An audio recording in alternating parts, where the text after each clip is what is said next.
Okay, I'm ready if you are. Mm-hmm. That's good. Just have to keep an eye on the cat, that we stay connected. Yeah. Okay, we'll get started. What is your full name? Wilfred Keith Clifford. And who were your parents, Wilfred? Byron Clifford and Maggie. My mother's name was Maggie. I used to think it was Margaret, but it wasn't. It was really Maggie. Her real name was Maggie. Yeah, she was a McKay before she was married. A McKay? Mm-hmm. So your mother's maiden name was McKay. Yeah. What were her parents' names? Do you remember? Yeah. James and Amanda. Where were they from originally? Well, I guess they came from Scotland, or once came from the Isle of Skye out in Scotland, I think it is. Yeah. And what about your grandparents on your father's side? Well, they came from Ireland, from a place called down around Donegal, a place called Dingle. Dingle? Yeah, and they actually was from England way back 200-300 years before, because they were sent out there as I don't know what you would call it. Check one thing here. It was kind of to represent England. They actually came from England and went to sent out to Ireland, and they moved. They left Ireland there, and they all got out there. There's famine there, you know. Yeah, the potato famine? Yeah. And they came over, and great-grandfather was given a grant of land down here, halfway down the island, this side of Flower Cove. And place, they landed in Flower Cove, but part of the property was just above it, still called Clifford's Cove. Yes. Back then, when the immigrants came over, they went to St. John. That was a big shipping port then. Still Especially for Irish immigrants? Or yeah, all immigrants? Yeah, all immigrants Yeah. had to go there, and they was quarantined for, I don't know, 3 or 4 weeks there. And there's a vessel coming over to Westport, and they brought them over and landed in Flower Cove, and it was just a little ways below. It just had a little 200 yards from there up to Clifford's Cove, where the grant was. It was a grant, I don't know, 60 or 80 rod, the whole way across the island, right across. And there was pine. Great-grandfather's wife was a pine, and there was pines in Freeport at that time.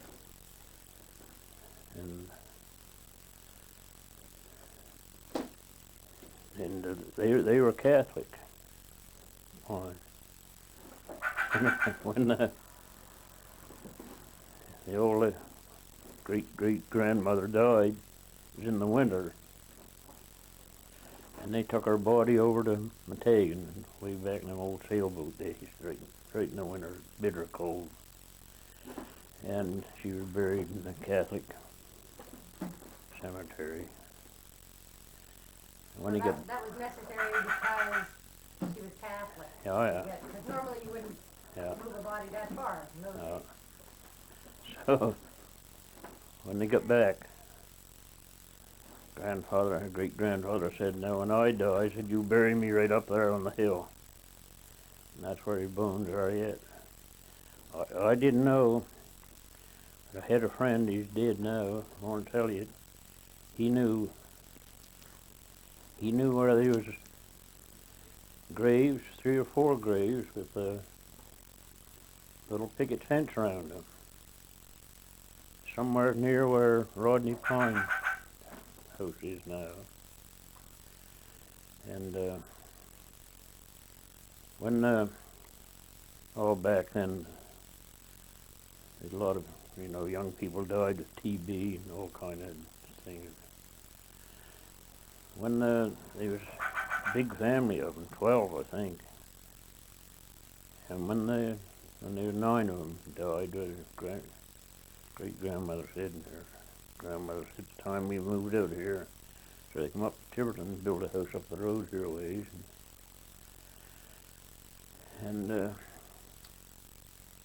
but there's 4 of them. There's some of them buried in the cemetery down Flower Cove. I belong to that church down there in Central Grove, there's a Baptist church. So I had a stone put up there. When my sister Miriam died, she was buried there. There was 2 lots left. The fellow that had the dunes of the cemetery told me about these 2 grave lots, that was there. So I asked Miriam if she wanted to be buried there. She was in Tiverton. Said, yeah, it'd be all right. So I had a nice stone put up there, and on one side it says, in memory of the children of Matilda and John Clifford. And then on the other side it's memory of Miriam Clifford, and my name there. Miriam when she was born, when she died, and mine just got when I was born. I might have heard about your sister in another interview. Was she in the Army at one time? No. She's not the Army girl. Oh. No. How long ago did she die? Oh, it's only been, I don't know, let's see, a couple of years or so, a year or 2. She was in Tideview for 10 years. Oh, okay. No, that definitely wouldn't be the same person. No.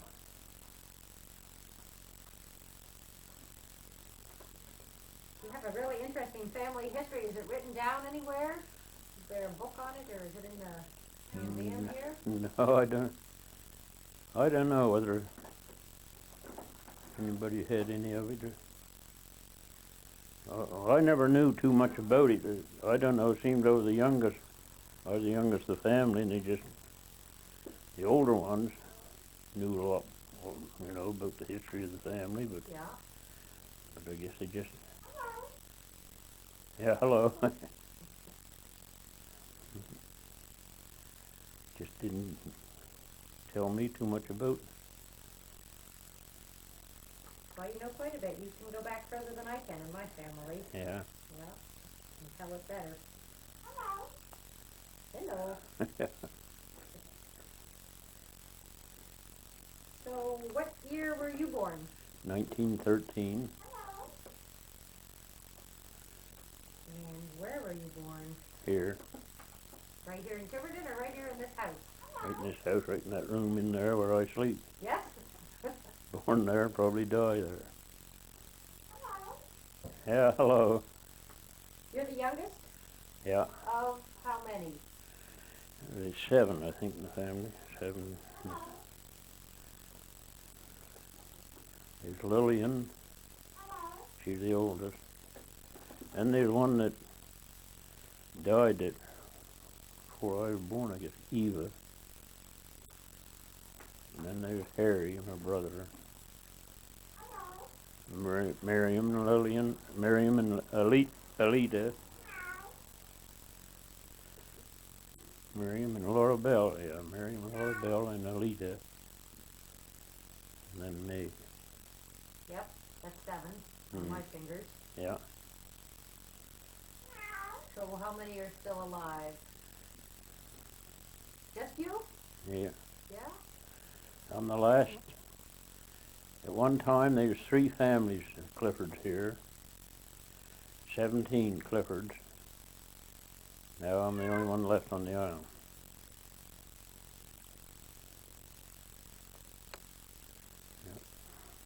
Did you spend pretty much your whole life here? Yeah. It was one interview I had. He asked me, have you lived here all your life? I said, no, not yet. And how far? Oh yeah, that was on that questionnaire. Got when they've taken the census. Yes. And I answered all them questions. Yeah. You lived here all your life? I said, no, not yet. And how far did you go to school? The schoolhouse used to be right across the road, just up back there a little way. Yes. How far did you go to school? I said, just across the road. I've heard how far did you have to go to school, and I've heard people say, not far enough, it's too close. Yeah. Mom could see where I was. Yeah. But, So you were the baby of the family. yeah.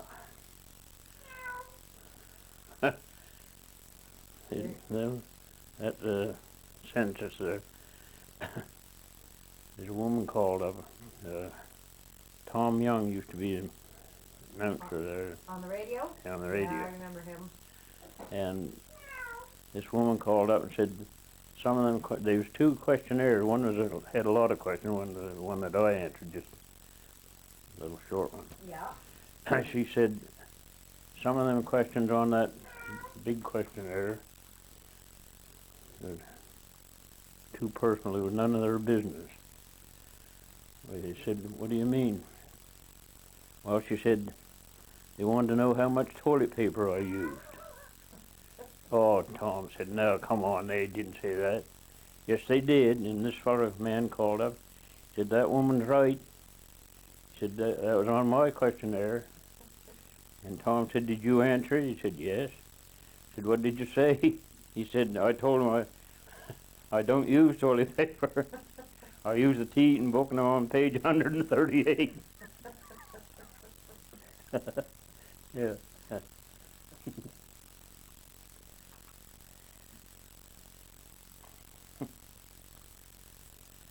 So as the baby of the family, do you ever remember hearing any stories about the day you were born? No. No. No. Well, only one. I must have been born in the morning. Dr. Bishop, and he had to hurry down to Freeport. There's another woman going to have a baby about the same time. I can't remember who that was. That was born the same day.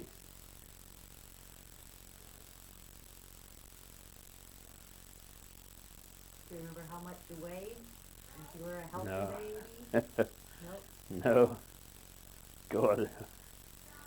Well, I was some thin when I was young.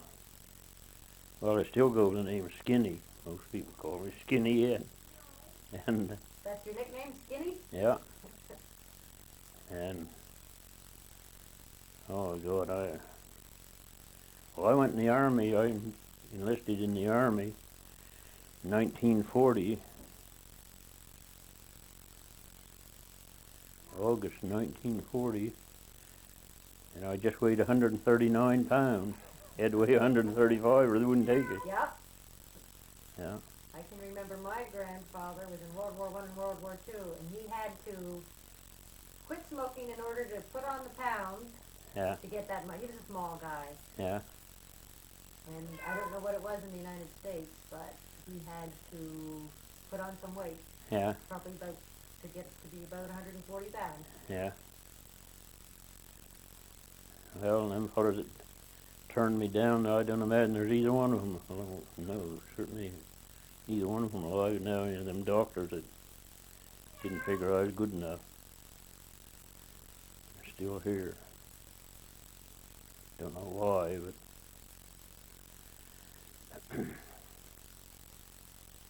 So you did, they turned you down, or you did go serve? How they turned me, yeah, they give me and over there, and another fellow went with me.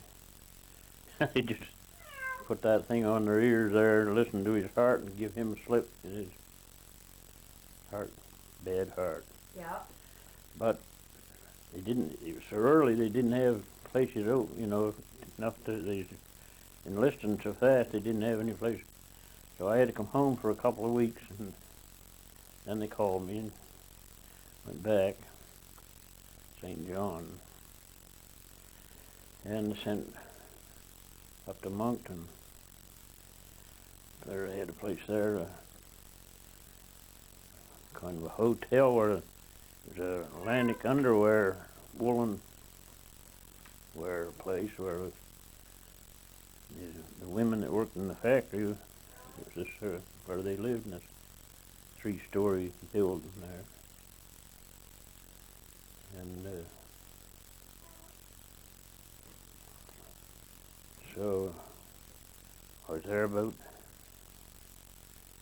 a couple of weeks, and they was looking over my record, and I hadn't been x-rayed. So they sent me down to the hospital to get x-rayed. And that was a funny thing. I went down. When I went in the armories, where I met 3 fellas coming out. And when I got down to the hospital, they were just coming out in rain, and you talk about rain. Must have been, you know, one of them hurricanes just going by. Yeah. When I come out, I run right across the street, and all the buildings along there had these awnings over. I run down to the corner, there's a little grocery store there. And I know how much money I had. I had $7.50 of money I had. No, I didn't know nothing about the city. So I went in, excuse, I bought a package of cigarette tobacco. I asked the girl, I said, could you call me a taxi? Oh, yeah. Just a minute or two. She said, there's your taxi. I said, how much for calling? Oh, that's all right. That's nothing. I said, I'll get in. He said, where to? I said, the armories. I thought to myself, now, I God, suppose I got money enough to pay for a taxi. So he drove me right up to the door. I get out. I said, how much? 25 cents. Wow. You can go anywhere in the city then for 25 cents a taxi. Well, I'll just get in there, and in come these 3 fellas, and they'd walked in that rain, and they had heavy rigs on, you know. Everybody was pouring whatever they had to wear. They had to wear it, whether it was winter clothes or whatever. Yeah. And the water was running right out of them. And they looked at me, and they looked, well, didn't we see you going in the hospital when we come out? Yeah. Well, how'd you get here dry, not wet? I called a taxi. Down there, got that girl. He said, you must be a woman's lady. I said, no, the first woman I ever spoke to in my life. Well, you must have lots of money. I said, yeah, plenty of it. And they said, well, how much? I told them it cost a quarter. Well, one fellow wasn't he mad. He was a Scotsman. And he'd been back to Scotland twice. And he was so mad because he didn't know enough to ask how much a taxi cost. You know what he was, what his profession was? It sounded funny to me then, but it was really true. He was a chicken sexer. Pick out the chickens, the roosters, and Yeah. but now they have a machine that does it, I guess. They don't have. Yeah. He used to be a Jap. My niece married a fellow that owned a big chicken farm up there in Maitland, Cox's Chicken Farm. And there's a Jap used to come and do that job.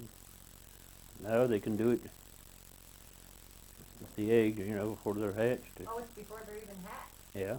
And they separate them. Mm-hmm. Where was this chicken farm? In Maitland? Maitland. Yep. I don't know whether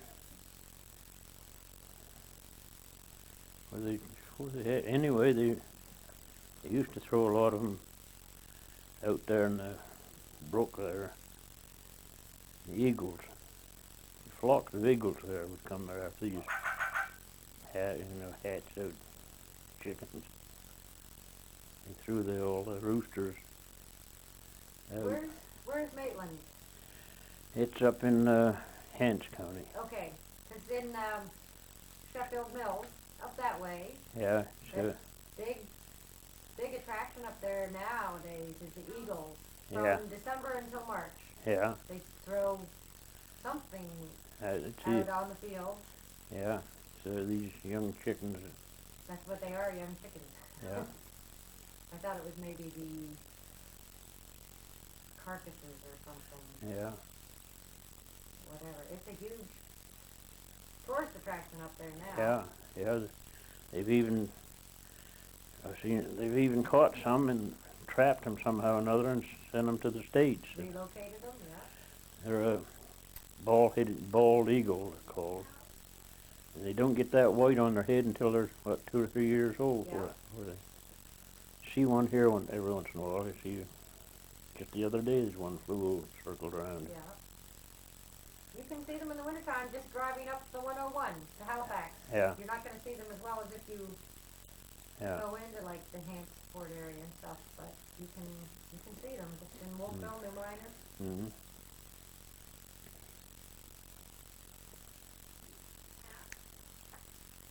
I don't even need to ask questions because you just talk so well. But I'm going to try and get the earliest stuff I can from you. So what did your father do for a living?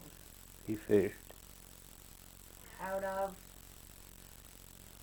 where did he fish from? Here, Tiverton. Here in Tiverton? Yeah. And he did fish, before they used to fish in vessels, hand line, and he fished all over the Bay of Fundy and down, I think probably he's on, they trawl fish some on Brown's Bank, some of them places, Seal Island ground. When you say vessels, you mean he actually did the kind of fishing where they send the dories out from the big ships, which are quite dangerous? Yeah. Yeah, he did that, and then there was other times when they'd anchor the ship, fish from the deck, with big leads, 6-pound lead for a sinker. What's he talking about? Quiet out there. Yeah. Can you remember any stories about what it was like to do that kind of fishing? Like, I've never met anybody that has any memories of that kind of fishing. I've just seen paintings of it. Yeah? And I've been to the museum in Lunenburg. I'm amazed by it. Yeah. Ooh.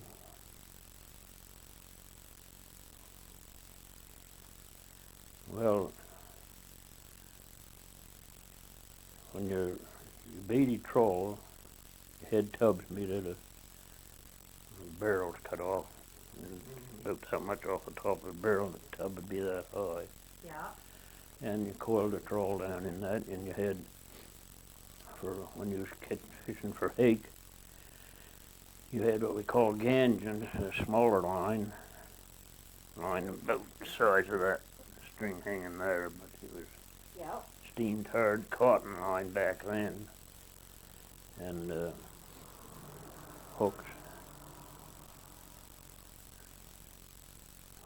Most of them hooks came from Norway. They had a great finish on them. They wouldn't rust. Yeah. And they used to regat trawls 30 inches apart. Take you 2 or 3 hours to beat it.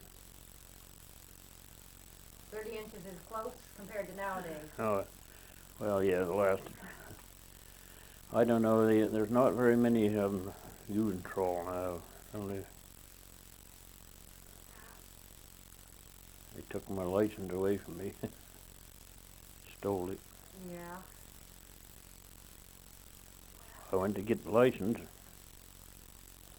I own that boat up there. And, Oh, in the picture. yeah. Let me see. Top notch too. Yeah. She had everything, radar, Moran, VHF. Kind of got the same shape of boat as Clifton Prime's boat, the stump jumper, that long, Yeah, slow. yeah, You know Clifton's boat that Clifton had, the stump jumper? yeah. Looks like the same, similar boat to me. Well, something like that, pretty well. Same model. Cape Island style, they called it. What was the name of that boat?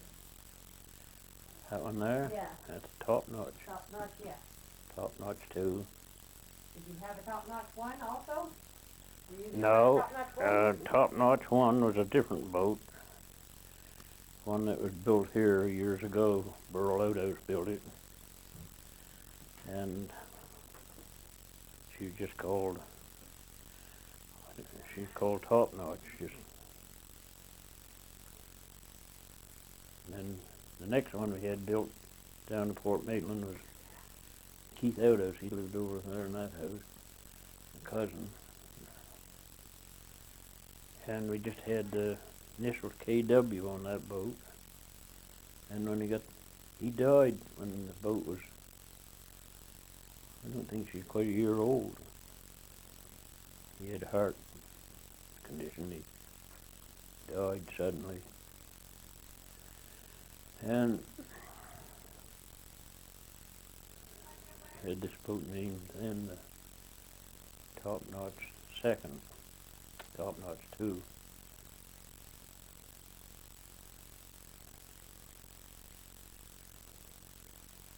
So, when did you last go fishing?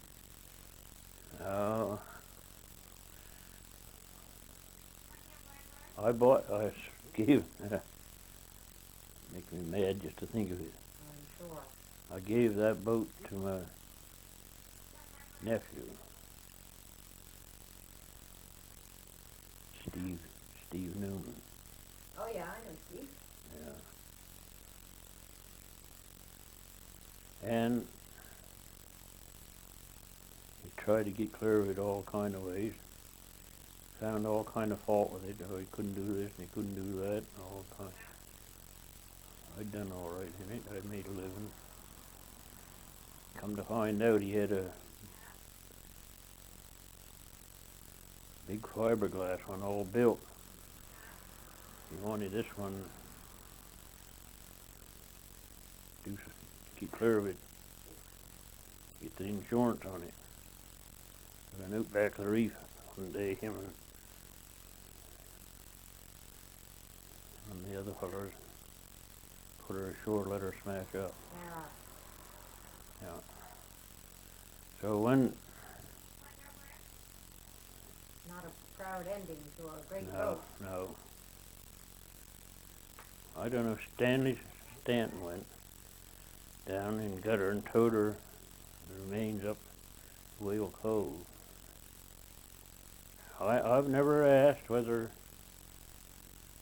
he got the engine out of that, whether he used the engine, because the engine, that diesel engine, had only been used 4 or 5 seasons. God, they'll last a lifetime. Them Yeah.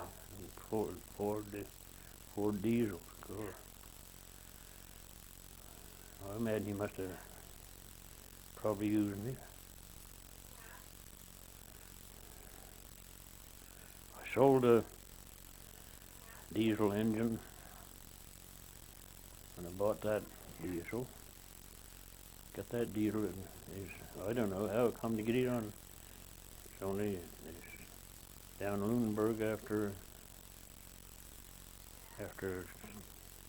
showing a head gasket for this other one, they blew a gasket. And had these on sale. That's one 90-odd hundred, 99,000 and something, so I bought it. And had the other one out there, just where I took it out, laying there on the side of the road. Sort of from over to St. Stephen's. He'd come over, went down the French River looking for a small boat. And I was fishing, and he asked, who owned the engine. I wanted to sell it, and he told me I guess he'd sell it. So he come and I don't know how much I wanted for it. I sold it to him for $500. But I know what would happen. They'd leave it there, somebody'd come borrow the starter, or somebody'd borrow something else, and you wouldn't have nothing. So I told him, I said, the only trouble with that engine, every year or so, sometimes go 2 or 3 years, and it'll blow a gasket. So he took it and he's used it quite a while, and this day wouldn't roll over, fetch right up, and you get a little bit of water on the piston. See, their piston comes up so close it can jam a 10-cent piece between that and the cylinder head. A little bit of water and they won't go. So he had it 2 or 3 years, and that happened. And over the time and then he said everybody in Seal Cove knew what ailed it. Oh, is it something this and it was that and all this stuff. And it come to him, and he took his head up to St. John, up in the diesel place there, the Ford place. And there's a little low place into it, and they planed it off. And he come back a few years later, 15 years I think. Come in one evening. He said, "Do you remember me?" I said, "No, I don't know." And he told me who he was. Oh, yeah. And he'd used that 15 years, or 10 or 12 years, and give it to his son. And his son was still using it 15 years. And he'd fished all over the Bay of Fundy, way up around the Isle of Haut, and everywhere. Yeah. And still going 15 years. I knowed Crocker down there at Freeport, Watson Crocker. He had one, and I don't think he ever changed the oil. He dumped oil into it once in a while, and he run it right wide open all the time. Now I don't know how old that engine was, and he probably still got it. And that was a Ford also? Yeah. Oh. I know what they sound like. I know what a Ford sounds like. Mm-hmm.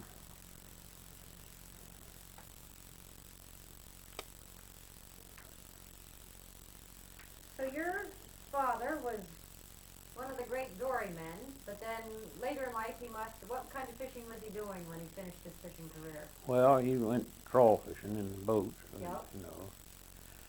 There's boats that wasn't like that there one though. Oh, just open boats, but after a while they did have a little house on the stern with a little stove in them.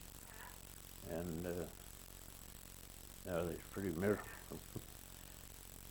Did he also lobster fish? No, he only, as far as I know, remember, he only went lobstering one season.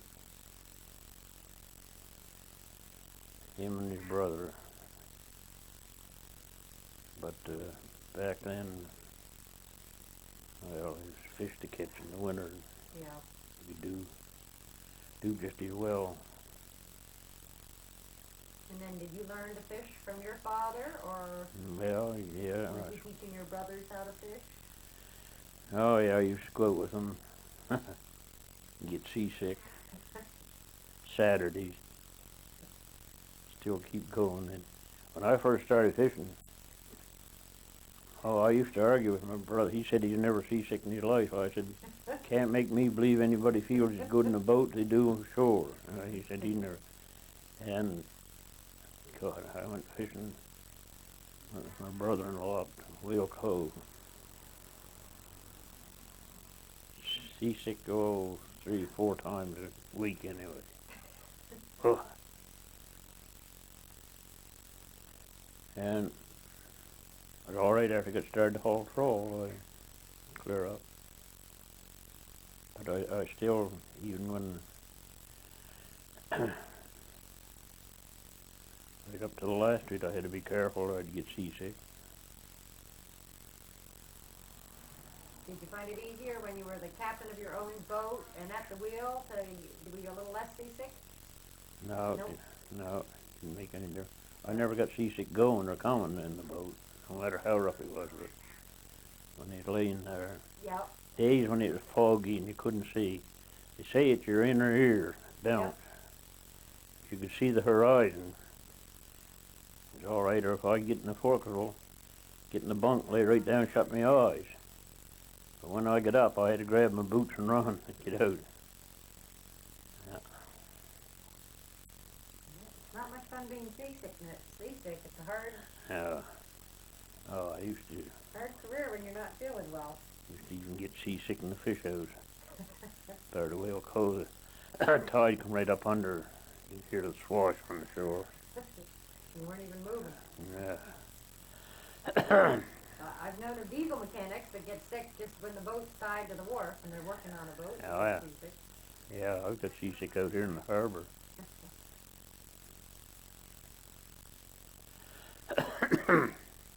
But did you have any other careers besides fishing, or are you still a fisherman? Just a fisherman. Yeah.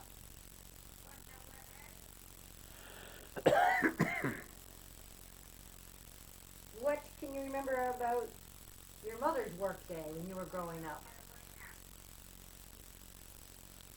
Pretty hard work what they had to do then. An old pump here that pumped the water up. A big wash boiler thing put on the stove and heated it. Washboard there they called it, just scrubbed them up and down on. You ever see one? Yep. There's still one upstairs on the glass one there. The last one they made them out of metal, but Yep. this one upstairs there is out of it's glass. Yep, I've seen them. Yeah. Did have years ago we had a washing machine. There used to be a big long doorstep out there. And it had a washing machine, had a crank onto it, kind of in cog gear. Yep. And the thing inside turned back and forth. Yeah. Yeah. Did anybody ever make their own soap? Yeah. Yeah. Yeah.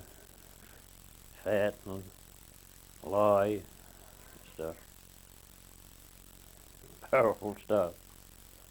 We haven't had anybody mention that in these interviews, but it's occurred to me that they must have made their own soap a lot of the time. Oh yeah, yeah. Yeah. Would they use stove ashes at all? Their own I stove ashes? I think so. Seemed to me they leached the Water through them? water through them. Yeah. Yeah. And tallow. You get lots of tallow, from places where they killed cows or something, beef. So this was your family's home right here. Yeah. This was the kitchen? Yeah. Just as it is now, but probably looks a bit different. That used to be the dining room in there. It's John's room now. John's own room. We put a bathroom, I took some off it. The bath. Yeah.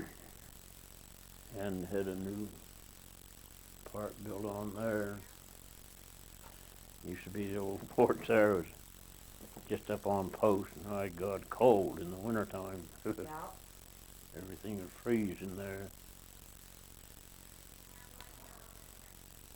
So as the youngest one, some of your siblings had moved away before you grew up, probably. But at one point all 7 were here? All 7 children were together? Well, yeah, I can remember when they was all here, all but the oldest one. Yeah. Yeah, and Miriam and Laura Bell, Harry and Lillian, or Lita. Which one, who did you say was the oldest? Lillian is the oldest. Girl. Yeah. And there's Harry. There's one there, Eva. I don't remember her. She died before I was born.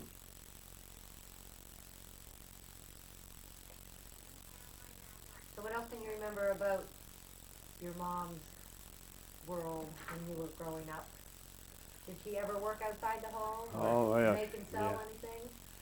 Oh yeah, she cleaned houses and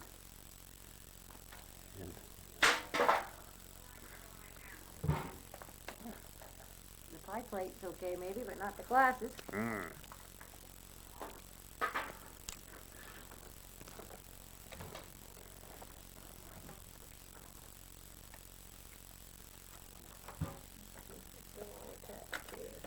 Wait a minute. It's unhooked here. yeah.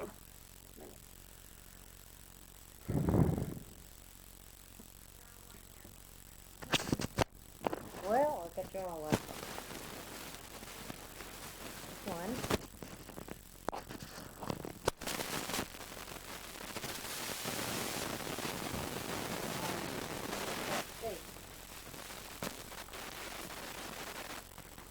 So what else can you remember about your mom? Was she a fun mother Well, or a stern mother? kind of both, A I little guess. bit of both. Yeah. Yeah, she's a good mother. Yeah.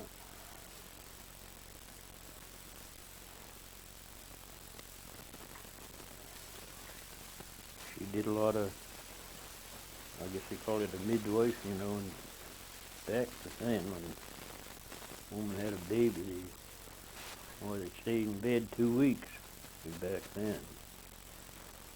After the baby was born. Yeah. Yeah. And a lot of them, well, she never got any pay for it, you know, then just, well, the people were poor, didn't have the money, that's all. I don't know, she brought a lot of children into the world, help, you know. But it's not something that all women did in Oh, the no. neighborhood. There were just a few that were, Yeah, that did that. yeah. So what would happen when a midwife had to leave her own family to go tend to the needs of another family? Who would do the cooking in that house? Well, Take care of those children? 'Cause well, whoever was, I suppose the oldest girl, Yeah. looked after.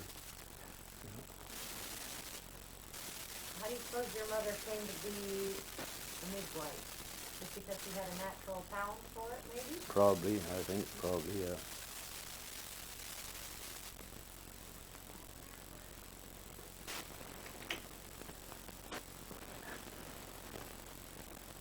Midwives are sort of making a comeback. Nowadays there are something called doulas, who are birth Yeah, assistants.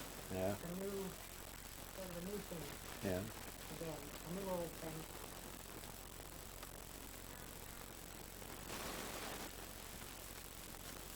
So you told me the school wasn't too far away, it was over there. Yeah. And I think we've heard from some other people that the school in Tiverton was a fairly large school. Yeah, Some others? yeah, it was quite a big building. It was, oh, let's see, it must have been 60 feet by 30, I would say. Great high ceilings, and there's 4 rooms, but the northern room upstairs, the Oddfellows had that rented until they built the hall up there. And oh, they was quite a lot of. I know one time there, one of the rooms seemed to me well, it used to be 70 or 80 going to school anyway. Wow. And one time they had a thing up at our blackboard. Up on the blackboard they had this piece of stuff there. It was called the unclean list. Unclean lips. Yeah. Oh, you know, we'd bait trawl and you only had the one lot of clothes. You'd go fishing off the water and you'd get all dirty. And bait trawl and just rinse your hands off in the salt water, you know. Yes. Oh, it must have been an awful smell to teachers, you know, away from here that never smelled it. and my name and one or two others was always on this board, this bulletin board. Father, he was a janitor. He was supposed to build the fires and look after, see that the place was swept, but he didn't do that. He built fires sometimes. Most of the time I had to do it. And anyway, he saw this thing there and my name on it, and this other fellow's name. Yeah. He thought he was on our list, you know. he was some proud of me. After a while he had cataracts. He couldn't see real good. After he got glasses so he could see, didn't think so much of me.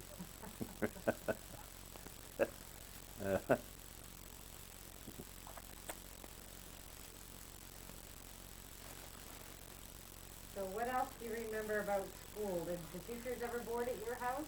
No. No. Do you remember your teachers at all? I wish I couldn't. Another one that didn't particularly like school? I didn't like school, no sir. But your mother always encouraged you to go anyways. Yeah. Like mothers did. After I went through grade 5 or 6, last year or two, I just didn't even try to learn anything. After I got so I could figure percentage and stuff like that, I wasn't interested in any of that other stuff. That, what does it there? Well, algebra. I couldn't see any sense in that. Never could do it. Yeah, it's kind of abstract. Yeah. But they had a book there called Mechanical Drawing. I liked that, but they took that, I've taken that out of the school now. You'd have to go to college, about 5 years to learn what, you could learn out of that. You could, mechanical drawing, you could draw a blueprint or thing down, bring them down to scale and all that, you know how to, it was good. But another thing that they did, that I'd like to run across, is one of them old scribblers with all them tables on the back. Yeah. You can't, you'd have to go to college 2 or 3 years to learn that now. Yeah. Different weights and measures, and I'd like to find out, I got to find out for sure what measuring on the water sometimes it's called cable lengths. You know, I've been wondering how long a cable Length is? How long cable length is. You remember that being in the back of Scribblers? Yeah. You know, you ever heard of a fellow named Alton Bartow in Mount Hanley? No. Well, there's a schoolhouse there. He's 91 years old. Yeah. There's a schoolhouse that he kind of runs as a museum. But it's famous because Joshua Slocum went to school there. Oh, yeah. But he has more old school books there Yeah. than you'd believe. Yeah. I stop there all the time. I'll check it out for you. Mm-hmm.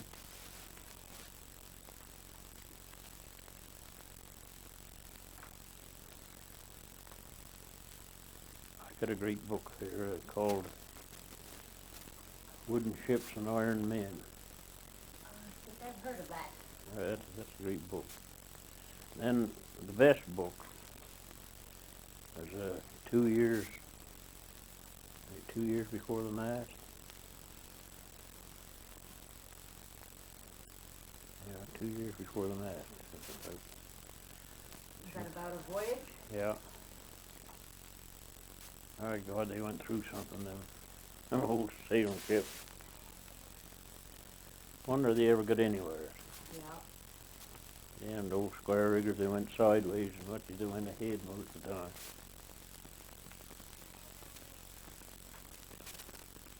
Sometimes you have to look back and think they're in the olden days when men were men. Yes. I don't see, well, I don't see how they Did some of the things they did. come up the Bay of Fundy here, get up in the Bay of Fundy here, and it strike a northwest gale. Blow the sails off, and they had to go ashore. The place is named, I suppose, from old ships that went ashore. All right. Up to Whale Cove, just below Whale Cove. Well, there's two places there. One's called Wickhamware. Wickham, Wickhamware, yeah. and we get the name of the other place. And then there's one where the Yuba in the compact is called. Place there, the cliff straight up and down, and this ship on the shore there, a ship by the name of Yuba. Her name was Yuba, Yeah. Y-U-B-A, and she was on her way to. She hadn't got a sight of the sun in, I think it's 3 or 4 weeks, 3 weeks or more, and she stood off to, figured that she'd blow Burr Island. They'd go into Weymouth to load lumber. And you're on the shore up here about 2 miles above her head on Digby Neck. So she's only about 10, 12 miles out of the way on coming across the ocean. Wasn't too bad. And my God, they must have been some almighty ship. There was one of her yard arms. That's what the sails were made fast to. Yeah. One of them there, and they said that was one of the second ones up from deck, and it was 60 feet long, and it'd be, well, it'd be, I'd say, probably 10 inches through it, in the middle. Tapered off a little out to the ends, be about 6 inches.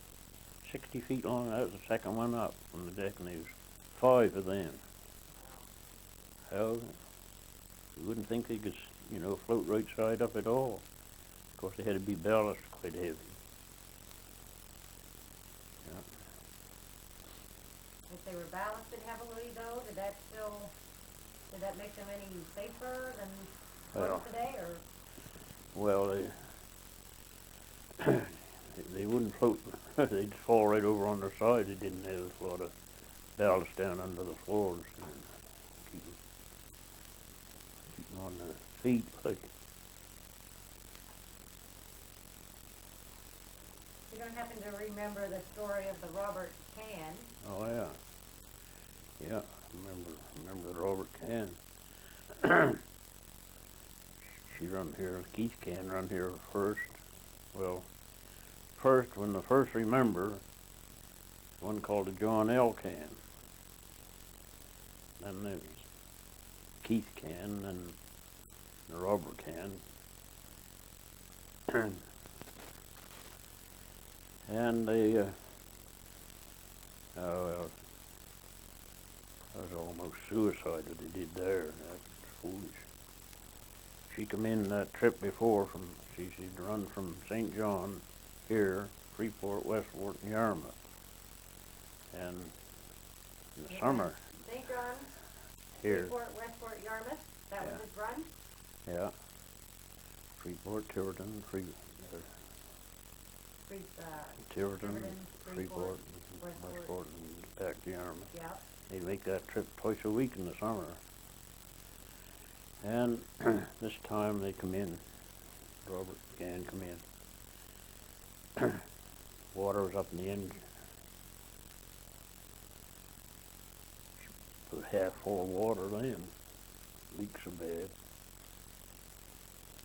all almost we were going to put the fire out in the boiler.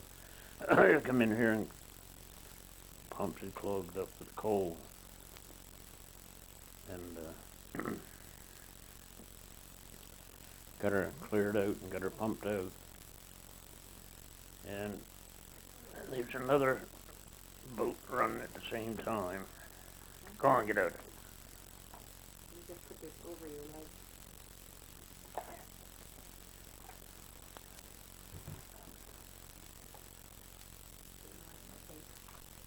So it was not in the best of shape to begin with, that No, boat. It wasn't a... no, couldn't see.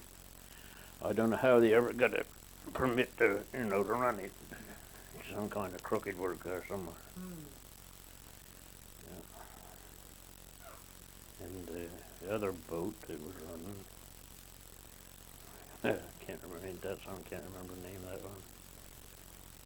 They come out of St. John together, and the other fellow,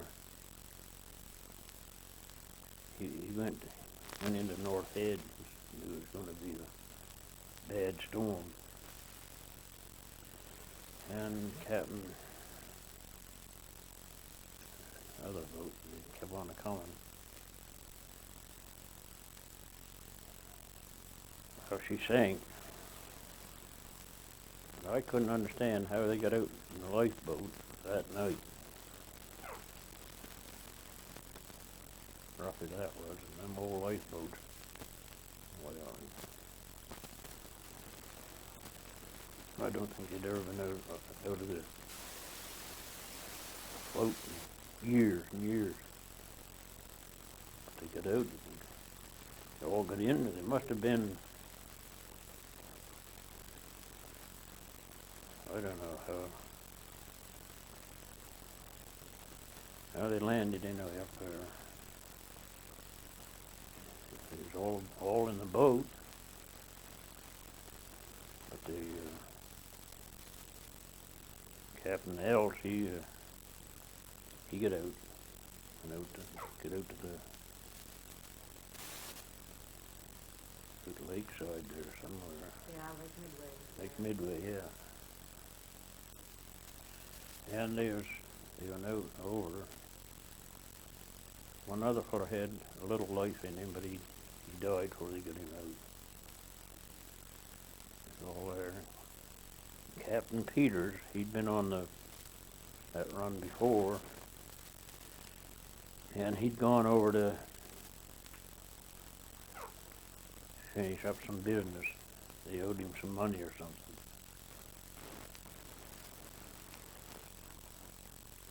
And he froze. He was frozen. He died. Which is the captain that had been on that ship for a long time? Was it Peters or Ells? Peters. Peters. Yeah. And he's from Westport or Westport. Freeport or something? Before, on the Keith can, it was Captain McKinnon. McKinnon from Yarmouth. So did the Keith can replace the John can, and the Robert can replace the Keith can? These weren't all running Well, at the same time? they kind of, Keith can and the Robert seemed to, well, they kind of run together sometimes, Overlap somehow? Yeah.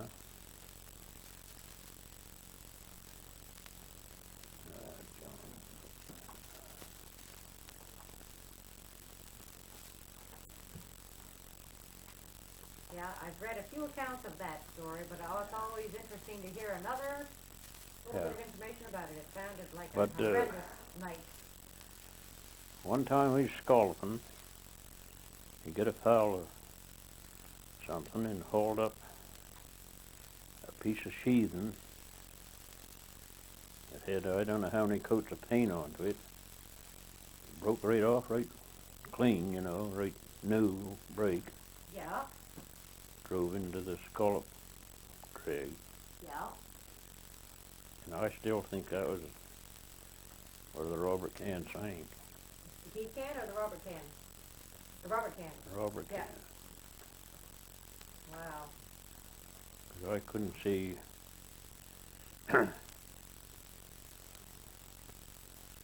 how that boat could stand it that night. Gale of wind like that, all them people into it. Quite a, Did you bring that aboard, or did you just? no, just got this piece of sheathing just to, you know, about 4 inches wide and 5 or 6 feet high. Yeah.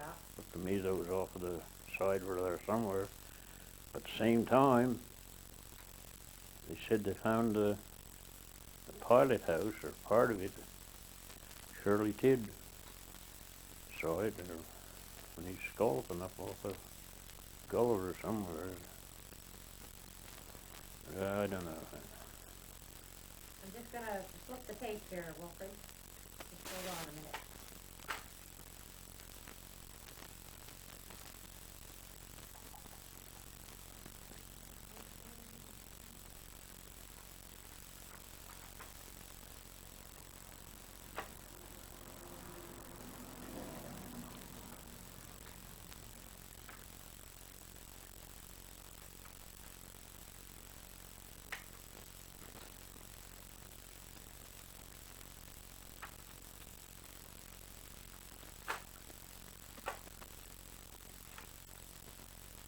Okay. Rolling again.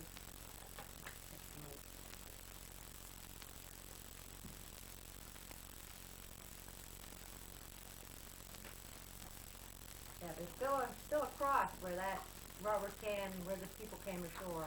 Yeah, It's a wooden cross there now. yeah. There used to be a better marker there apparently Mm-hmm. time ago with the names of the people and everything. Yeah.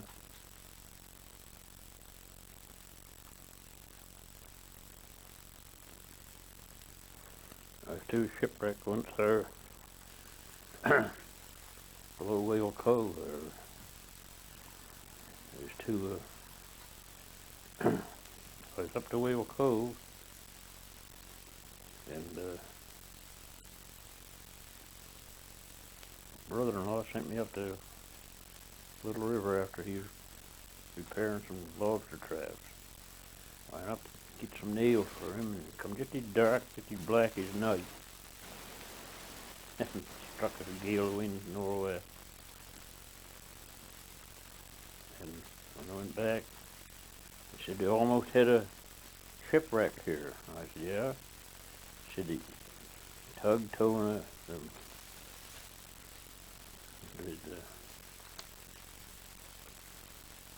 tug towing another one. They almost struck half tide lead and thought for sure they'd hit the lower point, but didn't. And the wind struck on northwest and blowing. We didn't know anything more about it till long in the evening. A man from East Ferry, Ed White, come up. Said there's 2 boats ashore, 2 tugs ashore down Dunn's Cove, about halfway from the head from Whale Cove to the passage here. On the Bay of Fundy side. Yeah. So we went down in the night, and we got there, and there's quite a few gathered there. So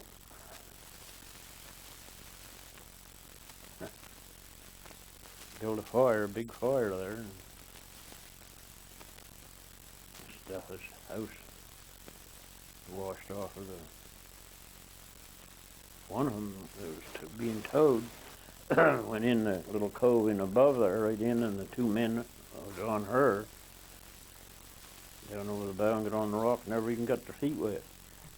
These other fellas thought they was all gone, and the fire began to die down in the head there, and one fellow was gathering this sheathing up. He was going to build a house, and he was going to have the sheathing on it. Fellow from nearly out, he was putting the sheathing in the fire just as this fellow was carrying it up. He thought he was doing all right. He wasn't looking to see how big a pile he was getting it up. Well, I was just going going to leave, and the fire died down, and these fellers hollered, and there's two of them up in the rigging. And I don't know why they didn't holler before. So just then, Wilfred and I think his brother, Broado, they come with a storage battery and a big light, and put it on the fellers and got them to down and get a rope ashore. And got the rope ashore and got a rig and bosun chair, they called it.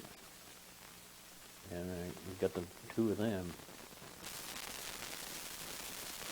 Got them ashore, saved them, but Captain Bayard Powell, his body came ashore there in Whale Cove. And the other fellow, the other captain, they were both captains, both drunk,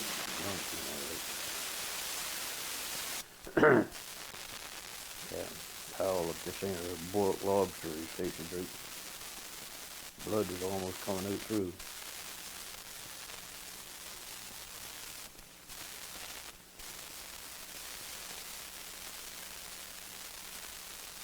You know, wartime they was ship torpedo just flew around here not very far. Well, they saw the blaze and heard the explosion right plain there in Westport. There was 13 bodies, there was 26 men aboard that ship. Here's an old coal carrier carrying coal from Sydney to St. John. Canadian ship. Yeah, see, they was all coal burning ships back then. They wasn't. And she got torpedoed right there, just blew her on. There's 13 of them bodies come ashore, found them. Some beautiful cove, one down here along the shore, and that one Whale Cove. And you going to put all this in the, so people can read it, or? No, actually this instead of being for passages, this is for something else. Yeah. Although, well, what I was going to tell you, about what happened to the one of the fellows that had the money. See, in them days, well, they carried money to, to buy a cargo and, and pay the crew and all that. Quite a lot of money. And we found the fellow that was supposed to have the money, but his money belt was gone. There's a house over East Ferry built with that money. That house there, next to the ferry. Yep.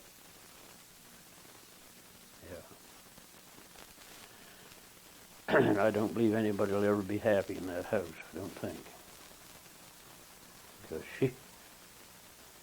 she's a hard character.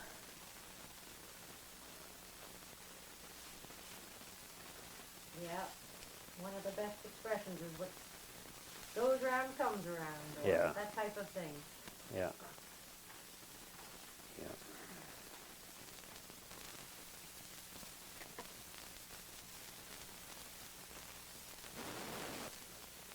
And I think I've heard stories of people picking coal up off the beach and stuff. Yeah. Inevitably, things will come ashore that Oh, will be salvaged yeah. not in a more honest way.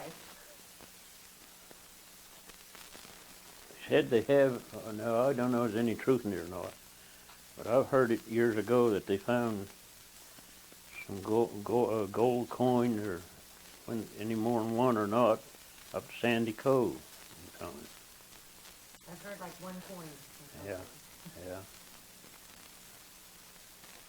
So there's no doubt You know, all them ships that was lost, they all had gold back then.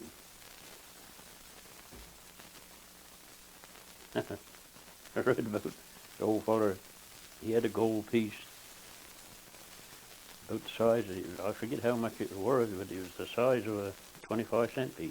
Yeah. And he went to church,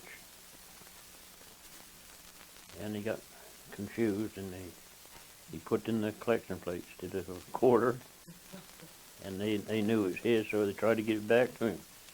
He said, no. Said, I gived it to God and to hell with it.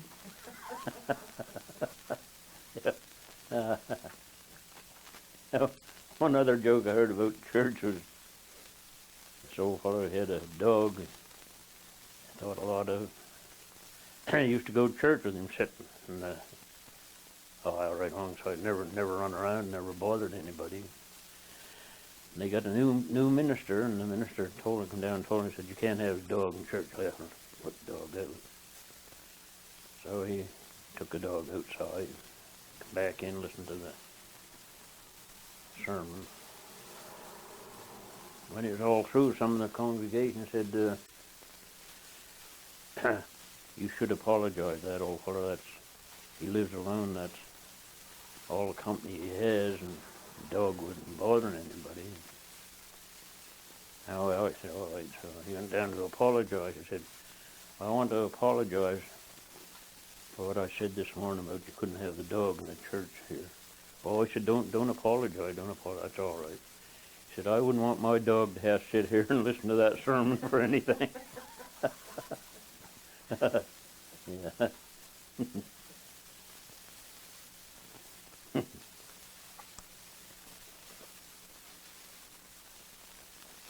right. Speaking of church, but not necessarily church jokes, you've got some good ones. Yeah. Was your family very religious when you were growing up? Would that be normal? Well, Were Sundays very... the girls all got baptized. My brother didn't, or I didn't. I joined the church here just 3 or 4 years ago, so. Yeah. The Baptist church? Yeah. Yeah. Down in Central Grove. Yeah.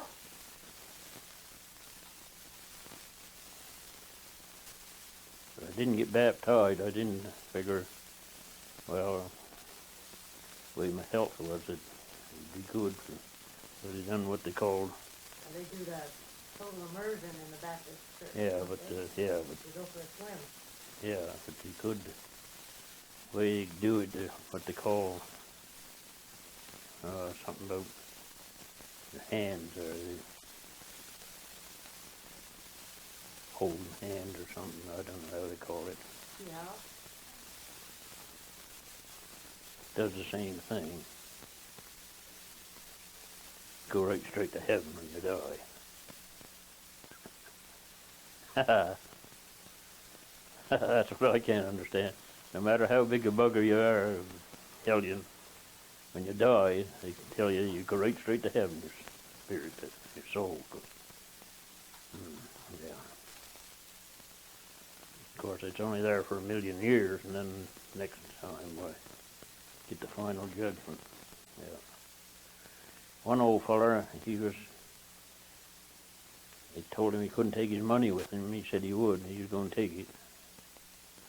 So he got a big box, and he put all his money in the box, put a handle on it, took it upstairs. Now he said, when I go to heaven, when I go up, I'm going to grab that box and take it with me. So after he buried, about a week, his wife went up. Box was still there. She said, I told the old fool he should have put it down cellar.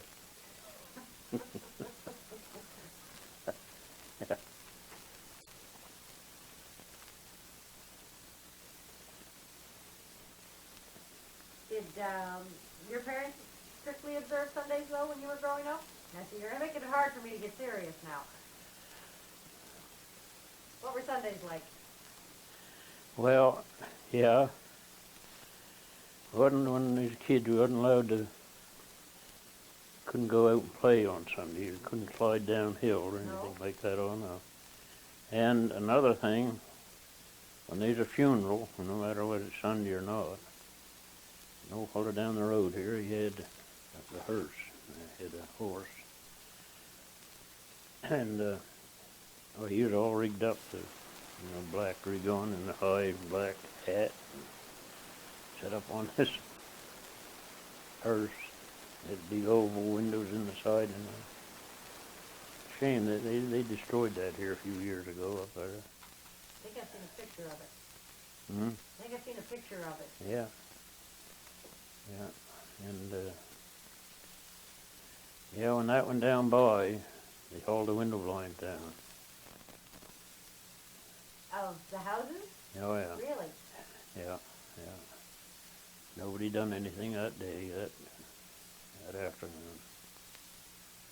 Now they close the store for an hour, that's all.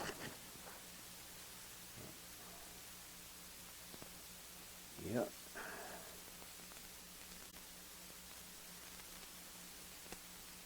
What else can you remember about when somebody died, about the undertakers, and what were some of the traditions compared Well, to there was the no- racket that it is nowadays?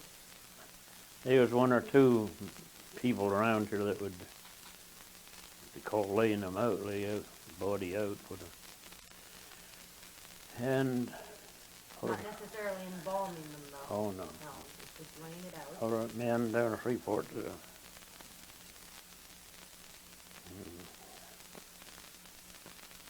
What's his name? Anyway, he used to have the coffins.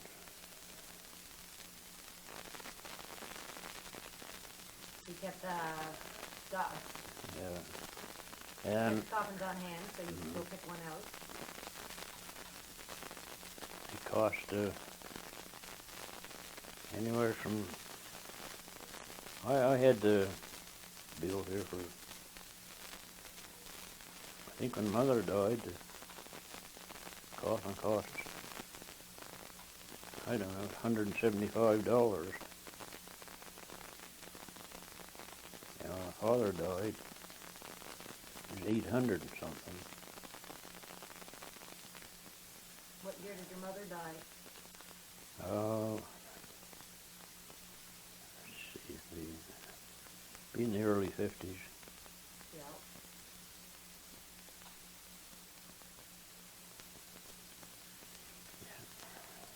And your father died. He died, let's see, he died,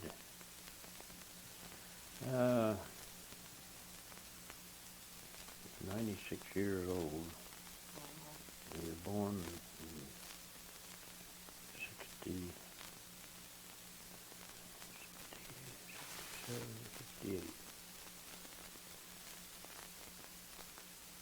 52. I don't know. Did they both outlive all of their children except for Eva, or did your father outlive some of your brothers and sisters? Well, no, I guess they was all,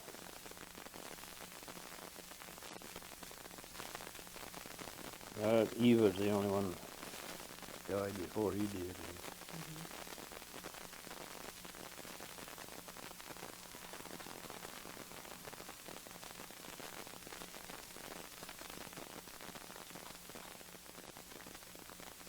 Did you have to go to Sunday school when you were little? Yeah, I went for, I don't know, a few years, yeah. Can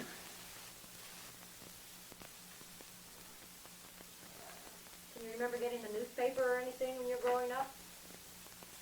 How did your parents keep up with the outside world? How did you hear the news? Oh, well, sometimes get a courier, Digby courier.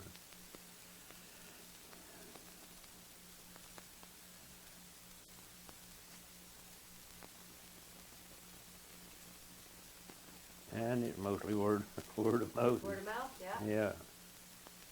I'd be somewhere and get some news. And there's always traveling, you know, from go to St. John or Yarmouth or somewhere, and boats or vessels.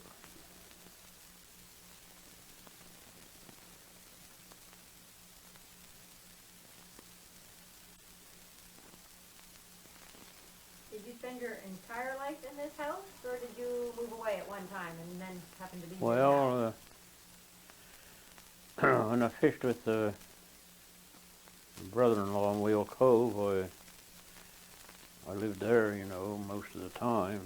Yeah, you've mentioned Whale Cove a lot. I come home Saturdays, probably, not every Saturday, but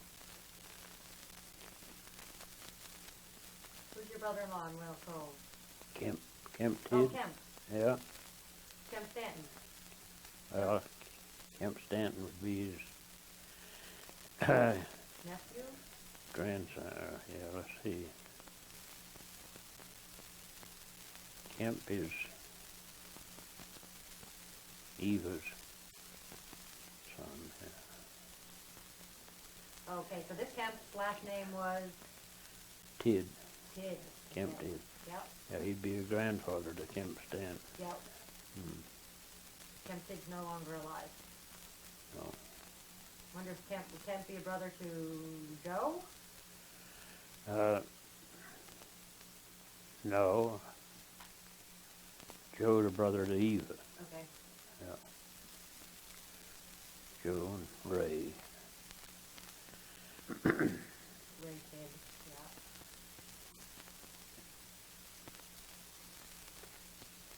And there's a Horace Tid. He lived in St. John. He was a winchman on the buoy boat there on Thomas Carleton.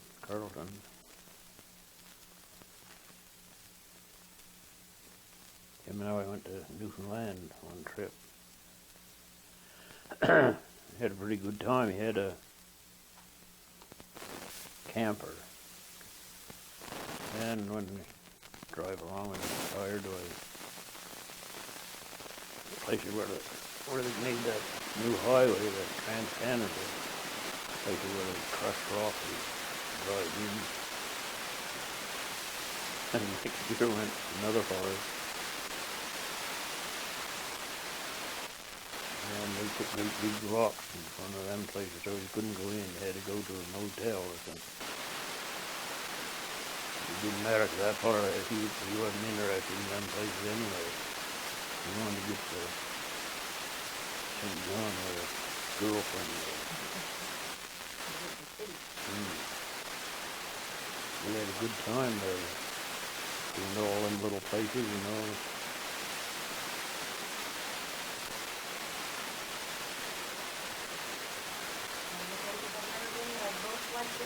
Oh, I'll tell you. You recommend it? I certainly would. But if I was a young man, I'd go back there and see if I couldn't find him. Well, getting into the fishing business somehow or another. Yeah. God, that's a beautiful country. Yeah. Well, you can't go, if you're out of sight of one lot of water, and very long you come to another. What they call ponds, oh my God, if you don't have any visible outlet, it's called a pond. My God, some of them pass big St. Mary's Bay. But it's still salt water. No, fresh water. The fresh water. Yeah, it's a pond. Yeah. But if they got an outlet, an inlet and an outlet, they're called lakes. Okay. And some of them, of course, some of them are places there where Glen Terranova Park. And there's a lookout there before you get there, down in the place called Gambo. That's where Smallwood was born.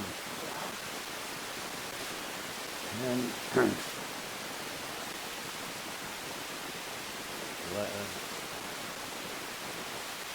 city there, where the pulp mill is here.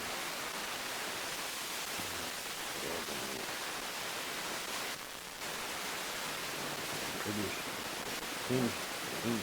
cleanest city I ever saw.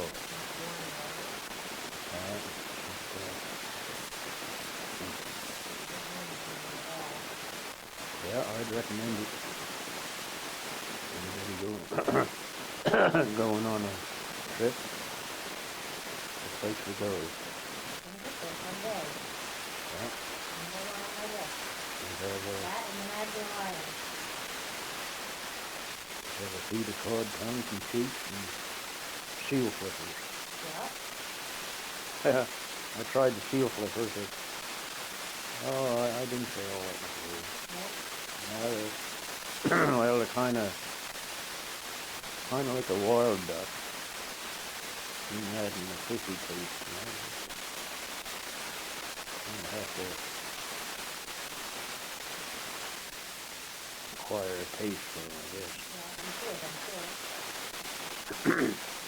Cod tongues, you could buy them. They be colored outside the road selling them. Cod tongues and sheets.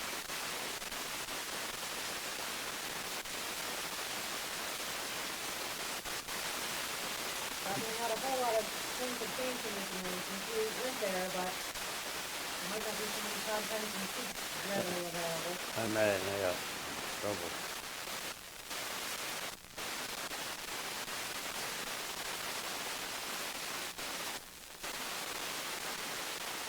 Can you tell me a little bit more about Whale Cove? Before we started rolling the tape when I first came in, you went to Whale Cove to do all kinds of fishing?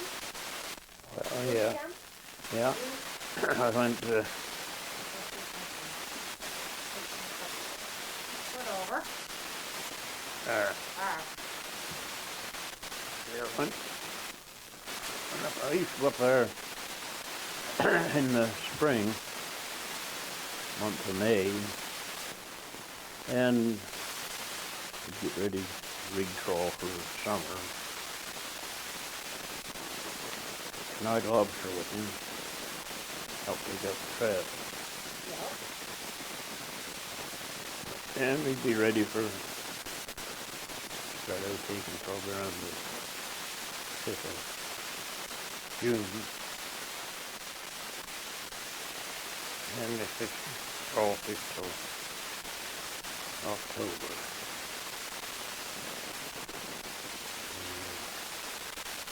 Like the phone, I get a chance to go with somebody or I'd bait trawl until February, and Calvin O'Singer would go up to his aunt's at the lakeside. Thompson. Yep. That was going now, but Yeah. Yeah, he'd go up there to cut wood, the year's supply of wood. I'd go with his father in the winter. So in Whale Cove, they fish all fishing in the fall, but down here they catch all fishing?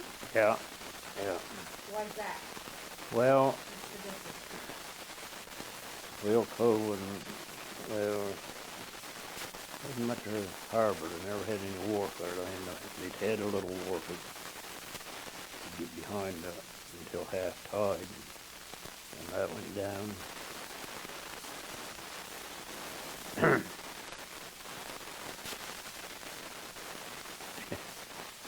see one time I'm almost going for it, but just a misunderstanding of what run trawl. And he's laying out off of Centerville late in the afternoon. And the wind breezed up. Oh, it's a hard looking day, big black clouds.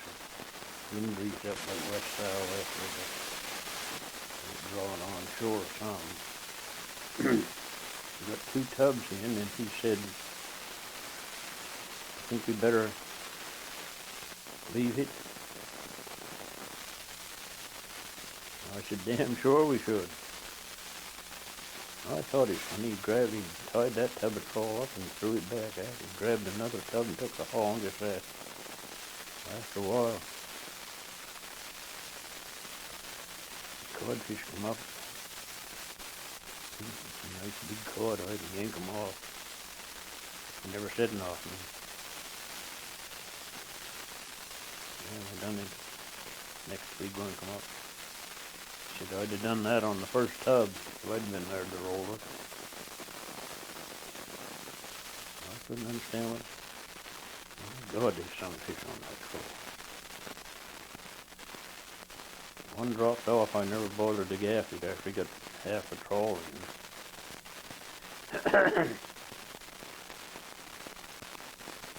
Yeah, get the trawl covering on with the tent and getting it over. Over the boat or over the... Right from the bow right back. Yep. Right down almost to the stern. Yep. And started on. Come to the shore there about Mink Cove. I can see that surf yet going. Tide's getting pretty well down and almost a little water. See that white froth going right up to high water mark. I get down to White's Cove and he said there's a rip right here. He said see if you can haul some of them fish back aft. I wanted to put some aft before we left there, but so I hauled some back aft. And the foot slid down and hit the throttle, out through the back engine block, shoved her wide open. Went in the air and come down, and I thought water enough on that cover and it hit me in the back, flattened me right down. And I yanked the throttle off her and she stopped. And Dan Bull Plymouth is already actually got going, but had a job of getting to go. Dead in the water. So got a tried her and she'd go, took her out of gear. He said, give her another little start, not as much as that, but said she's doing pretty good long as she's just jogging that way. So I'd give her a little stab, get around that place and get around Tommy's beach place, get in. Webb Frost was boss there, he was waiting for us. He had a thing on a sled there that held 3,000 pounds, 3,200. Shoved that down alongside the boat, filled that full and hooked the boat on, hauled the boat up, and then hauled the fish up. He had 3,800, and I know damn well there's 5,000 or 6,000 pounds on that trawl that night. Yeah. Used to be some attic there. So next morning down the fish house, I was telling his brother man was there. He said to me, he said, that was your fault almost drowning the pair of us. Well, what do you mean? He said, I asked you if you wanted to cut the trawl off, and he said, God damned if you would. I said, no. I said, God damn sure we should. Just that mistaken, almost fixing the pair of us.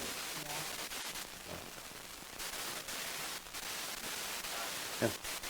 One other time, close call, fishing with Burner Drawbridge. He had a boat, just an open boat, no house on it or anything. An old 10 Hartford engine in it. And now we run. Boat wasn't all that old. Only about 6 years old or so. Bought it from Normie, out Normie Hant, we always called it. And we partied the night before. Partied and trawled, a little piece of trawl out.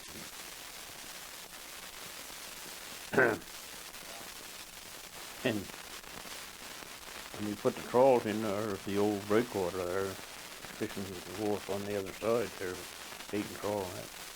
brought the trawls over. I brought this 4-gallon can of gas over. I don't know why in hell he done that. Oh, he said you don't need that. That's only in the way. That even take the can of gas back. Well,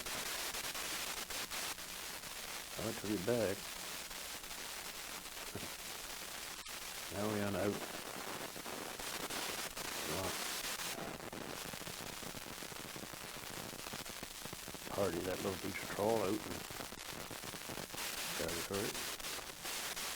And coughing, skipping, and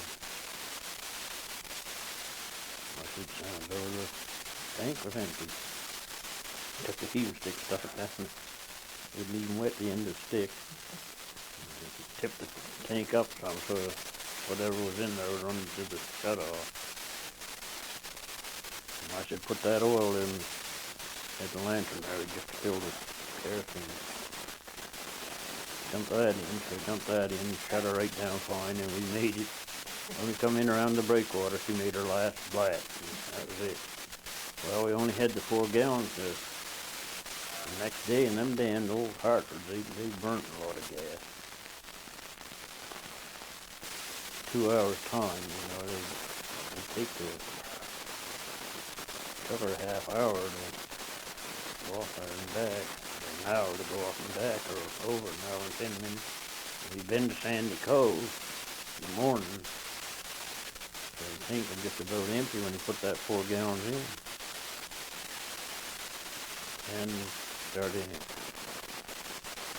I said, speed her up, Bernard. She isn't going fast enough to steer. Oh, and then the gale, so east snow. She said, going faster go, the water's up on the flywheel. And it bailed the carburetor full. She stopped. And we bailed, got in under the covering, got a quart can and a 5-gallon can. He pumped and I dipped,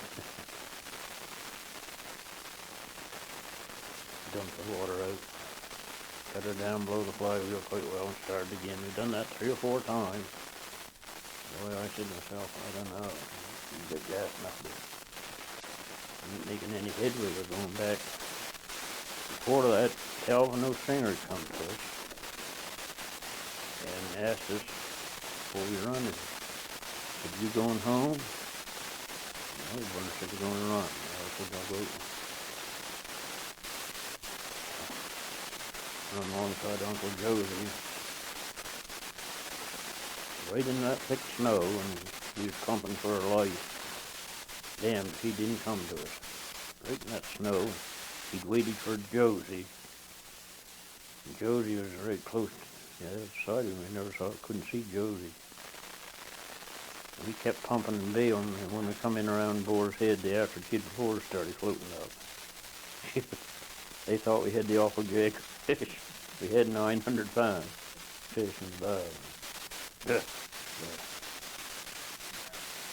I tell you, when you're fishing a small boat here in the Bay of Fundy all for 60-odd years, still here, think you done it all yourself, why, pretty damn well conceded, I'd say. You had somebody else there helping you. Yep.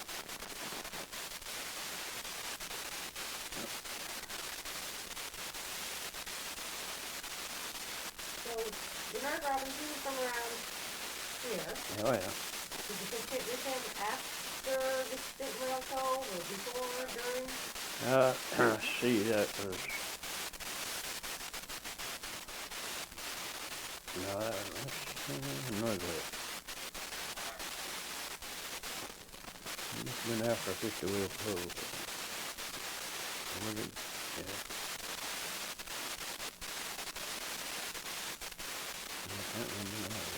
When did you start out fishing? When you left school, you must have left school after grade 7 or so. Did you go much further than that? Well, You liked it so much? yeah. I went a while in grade 9. I went in grade 9. Yeah. Had to write provincial exams. I had to go to Freeport. Yeah. I went to Freeport. I never passed, but they let me go in grade 10. They wanted to clear me, I guess. So I'm in a little while in grade 10. Yeah. And we had the job of building fires up in the schoolhouse and sweeping the place out once a week. 3 rooms in the hallway. So a fire went out one day in the morning, and the teacher told me I had to do the fire over. So I come home and I got the kindlings and kerosene can, and you seen me with that kerosene can. Said, "You're not going to put any kerosene in on them red hot coals. Get out of here, get that can of kerosene out of here." I throwed the kindling down. I said, "Build your own goddamn fire." That was my last day of school. I told Mom what I said. She said, "Yeah, that's all right." I wasn't learning anything anyway after the last couple of years. So then you went right to work? Yeah, I went to do whatever I could get to do. But it wasn't fishing right off the bat, or was it fishing? Well, had to do with fishing, yeah. I was, what, 17, no? Yeah, played around hand lining and bait and trawl. Yeah.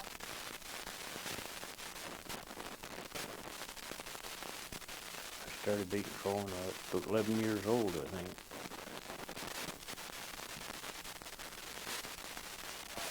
Did your father also do some fishing out of Whale Cove? Oh, no. No. Just you went up there. Yeah.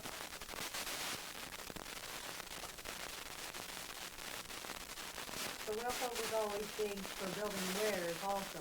Did you? Well, it was only that one ware that they built there. And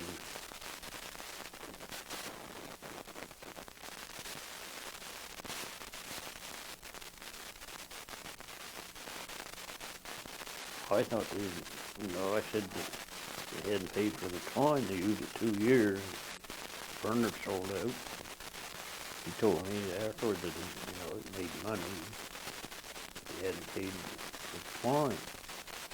So I signed the thing there that said I would, pay for the twine if they didn't. Right, then they wouldn't let us build until they paid for it. I had some goddamn job to scratch up money enough to pay for the twine. I had an investment policy that just got $1,200 out of that. And I got borrowed some more. Well, finally got that done. Too late to come a hurricane. Hurricane Edna. Yeah. Took the wire down. I've got storm damage insurance on it. You had that today? Yeah. Well, the government did. Everybody that lost stuff there. Yeah. So I got $800 back out of my $2,800. That's all I ever did get. So this ware is what you were telling me. You acted financially, but you didn't actually fish the share. No. So who were the sharesmen? Well, there was Leonard Robbins and Joe too. Yeah. I don't know if there's anybody else now. I don't know, Harry. And your brother was Harry. Harry and Joe. What did you say about Percy? Oh yeah, and Percy. Yeah. Percy Walker. Percy Walker. You had a share? Yeah, it must have, I think. That's all. So you put 2,800 in. Got 800 back. Got 800 back. Done all right. Where?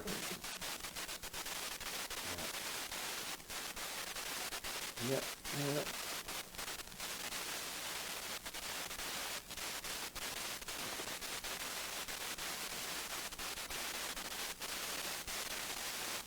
What year was Hurricane Edna? You said it was that. Was that in the 50s? Yeah. Is it worse than the Groundhog Day storm? Or different kind of storm?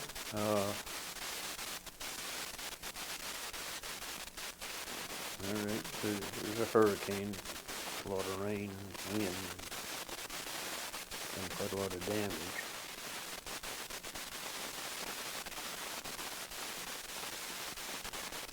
Groundhog Day didn't do any damage here. The wind was blowing up the passage. The only thing, it did take Israel's Cove over there.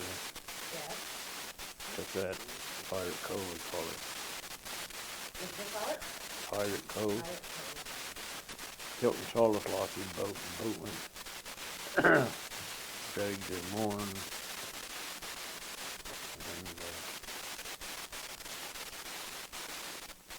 she went up through.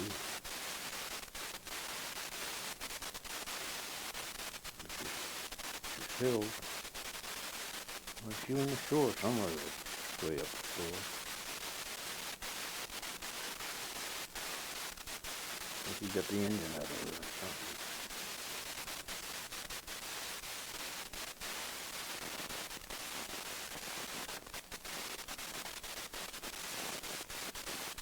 What about the Saxby Gale before you were born? But what do you know about that? Oh, I don't know. I've read about it. I sort of predicted that. Now I don't know how many years before it was going to happen on that day. How he knew it, I don't know. He struck it right. God, it was all. It wasn't just here. It was all over the Atlantic Tricoast. I don't know. Covered half of the world. That deal did. Amazing. Yeah.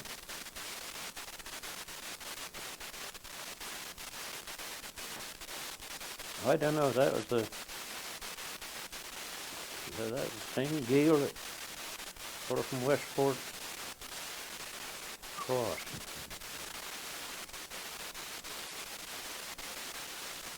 He was fishing alone, the hand line off of Bar Island there. His boat upset, and he was on the bottom of it. We found him the next day. He's still on the bottom of it. Alive? Yeah. Yeah.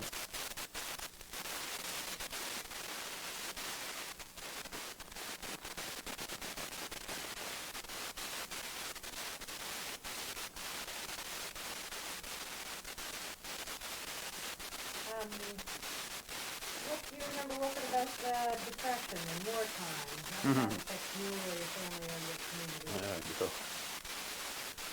Depression, 30s, that was pretty hard stuff.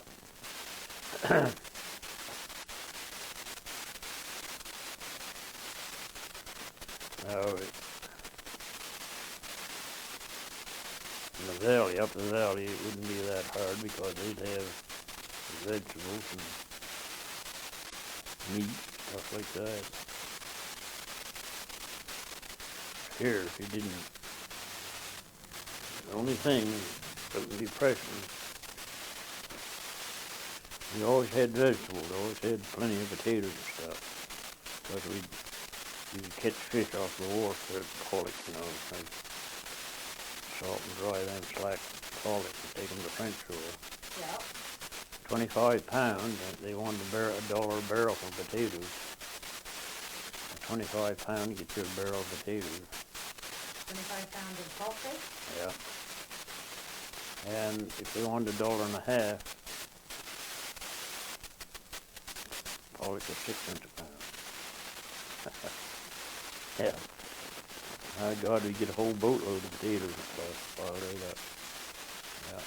Bring it back by boat. Yeah. Go with the sun get there. Sun used to go up Weymouth and go up And some neighbor over here, Atwood Outhouse, he used to go up Annapolis River, go up to Annapolis and go up the river, Yeah, way up Bridgetown trading. yeah, all by boat. Yeah, Yeah, and you bring back then, I don't know. Well, of course now you can't keep nothing. So you got a furnace going down there, hot water heater. And it isn't the same it used to be, but no. years ago, we used to go over his house there, down Southern Clay down there. All them barrels of apple, didn't they smell so good? Yeah. But eat all the apples you could hold, you know. Get Yeah. a bellyache? Yeah. Boy.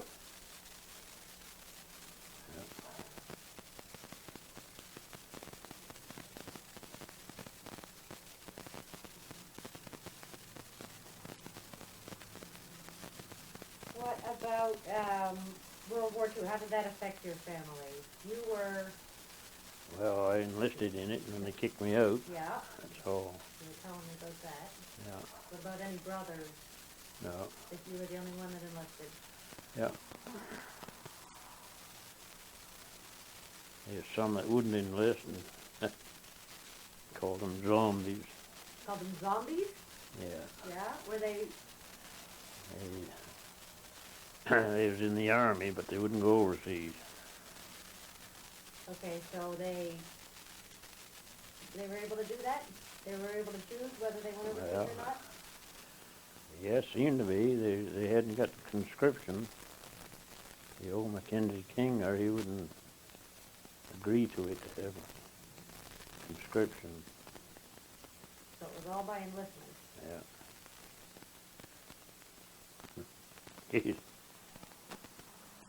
So how could you, You wouldn't think they let a damn fool like that run the country to be prime minister.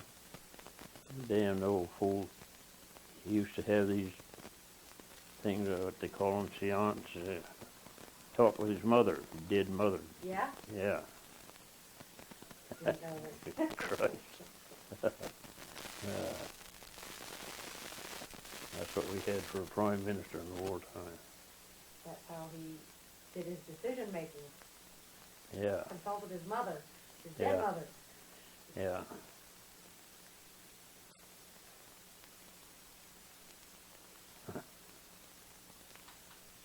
So I still don't understand how people could enlist, but then not have to go overseas. They could just, Well, they didn't enlist exactly. it wasn't exactly enlisting, okay. No. But I don't know. I don't know whether they could get a pension or not. Gotta just stop for a minute, Wilfred, and do a tape change.